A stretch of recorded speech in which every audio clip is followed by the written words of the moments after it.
ان الحمد للہ والصلاة والسلام علی من لا نبی بعدہ اعوذ باللہ من الشیطان الرجیم بسم اللہ الرحمن الرحیم رب اشرح لی صدری ویسر لی امری واحلل عقدۃ من لسانی یفقہوا قولی۔ آج ہم سورۃ المومنون کی آخری 4 آیتوں کا مطالعہ کریں گے۔ اللہ تعالیٰ سورۃ المومنون کی آیت نمبر 115 میں فرماتے ہیں افحسبتم انما خلقناکم عبثا وانکم الینا لا ترجعون، کیا تم نے یہ سمجھ لیا تھا کہ ہم نے تمہیں بیکار ہی پیدا کیا ہے اور یہ کہ تم ہماری طرف دوبارہ لوٹائے نہیں جاؤ گے؟ اگر ہم اس سورت کی اس سے پچھلی آیت کو نوٹ کریں تو اس میں اللہ تعالیٰ فرماتا ہے قَالَ إِن لَبِثْتُمْ إِلَّا قَلِيلًا لَوْ أَنَّكُمْ كُنْتُمْ تَعْلَمُونَ، کہ تم دنیا میں نہیں رہے ہو مگر تھوڑا سا عرصہ، کاش کہ تم لوگ یہ جانتے ہوتے۔ اس سے نیکسٹ جو آیت ہے وہ ہم نے تلاوت فرمائی ہے افحسبتم انما خلقناکم عبثا وانکم الینا لا ترجعون۔ اگر ہم اس آیت کی مناسبت اس سے پچھلی آیت سے کریں تو اس آیت کا جو ترجمہ ہوگا وہ صیغہ ماضی کے اندر ہوگا اور اس کے مفہوم میں مخاطب وہی جہنمی ہوں گے جن کا ذکر پچھلی آیات میں آیا ہے۔ اگر ہم اس کا ترجمہ صیغہ ماضی کے مطابق کریں تو اللہ تعالیٰ نے جہنمیوں سے فرمایا کہ کیا تم لوگوں نے یہ سمجھ لیا تھا کہ میں نے تمہیں بیکار ہی پیدا کیا اور کیا تم میری طرف لوٹائے نہیں جاؤ گے؟ لیکن اگر ہم اس آیت کو پچھلی آیات سے علیحدہ کر پڑھیں تو اس کا ترجمہ صیغہ حال میں ہوگا، پھر اس سے مخاطب دنیا کے کسی بھی زمانے کا کوئی بھی انسان ہو سکتا ہے۔ پھر اس کا مفہوم یہ لیا جائے گا کہ اے لوگوں، کیا تم نے یہ سمجھ لیا ہے کہ میں نے تمہیں بیکار ہی پیدا کیا ہے اور تم میری طرف لوٹائے نہیں جاؤ گے؟ عقلی اور منطقی طور پر یہ نقطہ اچھی طرح سے سمجھ لیں کہ آخرت کے تصور کے بغیر اس دنیا کی، اس کائنات کی تخلیق سمجھ میں نہیں آتی۔ اگر انسان بھی عام حیوانات کی طرح ہوتا تو پھر تو سمجھ آتا ہے کہ آخرت کی کوئی ضرورت نہیں تھی، لیکن حقیقت میں ایسا نہیں ہے۔ جانوروں اور حیوانات کے برعکس انسان کے اندر فطری طور پر نیکی اور بدی کی تمیز رکھی گئی ہے، انسان کے اندر مورل سینس رکھا ہوا ہے۔ اس اخلاقی فطرت کے نتیجے میں انسانی سطح پر جو مورل ویلیوز وجود میں آئی ہیں وہ کسی زمانے، کسی فرد اور کسی نسل تک محدود نہیں ہے، بلکہ یہ تو پرماننٹ اور یونیورسل ہے۔ جس طرح اگر ہم گندم کا بیج بوتے ہیں تو اس سے گندم ہی اگتی ہے، اور اگر جو کا بیج بوتے ہیں تو جو اگتی ہے، اسی طرح انسان سے انسان کی ہی تخلیق ہوتی ہے۔ یہ ایسا نہیں ہو سکتا کہ اگر ایک انسان کے اندر کچھ اخلاقی مورل ویلیوز ہیں اور جو دوسرے انسان سے پیدا ہونے والا ہے اس کے اندر وہ مورل ویلیوز نہیں ہیں، اس طرح ہو ہی نہیں سکتا۔ اس اصول کے مطابق جو اچھائی ہے اس کا بدلہ ہمیشہ اچھائی ہونا چاہیے اور جو برائی ہے اس کا بدلہ برائی ہونا چاہیے، لیکن ہم دیکھتے ہیں ہمارے سامنے ہمارے معاملات میں اس طرح بالکل نہیں ہوتا ہے۔ اچھائی کا بدلہ برائی سے دیا جاتا ہے اور برائی کا بدلہ اچھائی سے دیا جاتا ہے۔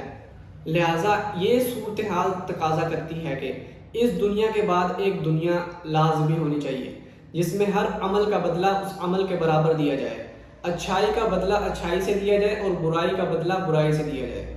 یہی وہ نقطہ ہے جسے قرآن مختلف مواقع پر ایمان بالآخرت کے لیے دلیل کے طور پر پیش کرتا ہے۔ جیسے اللہ تعالیٰ قرآن حکیم کی سورۃ الملک میں ارشاد فرماتا ہے الذی خلق الموت والحیاۃ لیبلوکم ایکم احسن عملا، میں نے موت کو تخلیق کیا اور زندگی کو تخلیق کیا۔ اب یہاں پر بھی آپ دیکھ لیں کہ پہلے اللہ تعالیٰ موت کا ذکر فرما رہے ہیں، زندگی کا ذکر بعد میں فرما رہے ہیں۔ یہ بات اس چیز کی دلیل ہے کہ آخرت کا واقعہ ہونا لازمی ہے۔ اگر اللہ تعالیٰ نے ہمیں زندگی دی ہے تو اس کی آخرت بھی لازمی ہوگی۔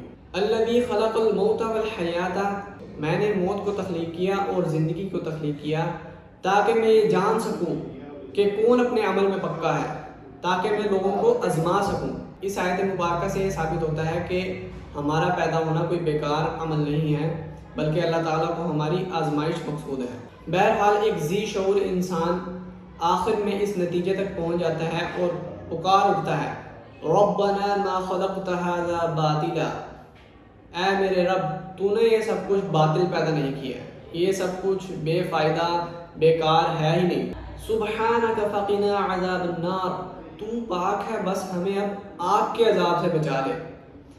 جو ذی شعور انسان ہوگا اس کا تو یہ عمل ہوگا کہ وہ فوراً پکار اٹھے گا کہ اے اللہ تو نے کچھ بیکار پیدا نہیں کیا، بلکہ تو اب ہمیں آگ کے عذاب سے بچا دے، وہ تو آخرت پر بھی ایمان لے آئے گا۔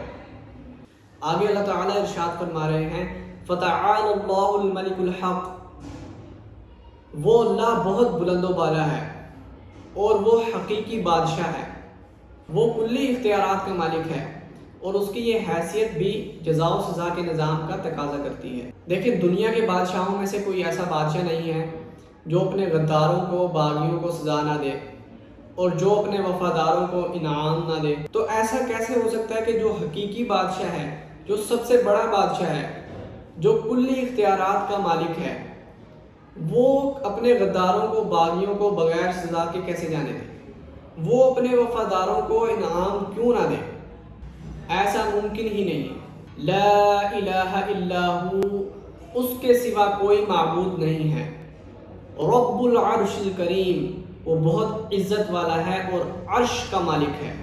آگے اللہ تعالیٰ ارشاد فرما رہے ہیں وَمَن يَدْعُ مَعَ اللَّهِ إِلَٰهًا آخَرَ، اور جو کوئی پکارے اللہ کے سوا کسی اور معبود کو، یعنی اللہ کو بھی معبود مانتا ہے مگر ساتھ ساتھ کسی اور کو بھی معبود مانتا ہے۔ اللہ تعالیٰ نے فرما دیا ہے لا برہان لہ بہ فإنما حسابہ عند ربہ، اس کے پاس کوئی دلیل موجود نہیں ہے، تو اس کے بارے میں اللہ تعالیٰ نے بتا دیا ہے لا برہان لہ بہ، اس کے پاس کوئی دلیل موجود نہیں ہے۔ جو یہ کہتا ہے کہ اللہ کے سوا کوئی اور معبود بھی ہے، اللہ کے ساتھ کسی اور کو بھی معبود مانتا ہے، اس کے پاس کوئی دلیل موجود نہیں ہے۔ فإنما حسابہ عند ربہ، اس کا حساب اس کے رب کے پاس ہے، اس کا رب ہی اسے بدلہ دے گا۔ آپ کبھی ہندوؤں سے اور بت پرستوں سے پوچھ کر دیکھیں کہ آپ کے پاس کون سی دلیل ہے جس کی بنا پر آپ پوجا کرتے ہیں، اپنے بتوں کو پوجتے ہیں، اللہ کے سوا کسی اور کو پکارتے ہیں۔ ان کے پاس کوئی دلیل نہیں ہے سوائے اس بات کے، وہ کہتے ہیں ہمارے باپ داداؤں کی بھی یہی روش تھی، وہ کہتے ہیں کہ بھئی ہمارے باپ دادا بھی ان کی ہی عبادت کرتے تھے تو ہم بھی ان کی لہٰذا ان کی ہی عبادت کریں گے۔ اللہ تعالیٰ نے آگے فرما دیا ہے اِنَّهُ لَا يُفْلِحُ الْكَافِرُونَ، بے شک ایسے کافر کبھی کامیابی حاصل نہیں کر سکتے، ایسے کافر کبھی فلاح نہیں پا سکتے۔ اور آگے اللہ تعالیٰ نے ایک دعا ہمیں سکھلا دی وَقُلْ رَبِّ اغْفِرْ وَارْحَمْ وَأَنْتَ خَيْرُ الرَّاحِمِينَ، اور اے ہمارے رب تو ہمیں بخش دے اور ہم پر رحم فرما، بے شک تو تمام رحم کرنے والوں سے زیادہ رحم کرنے والا ہے۔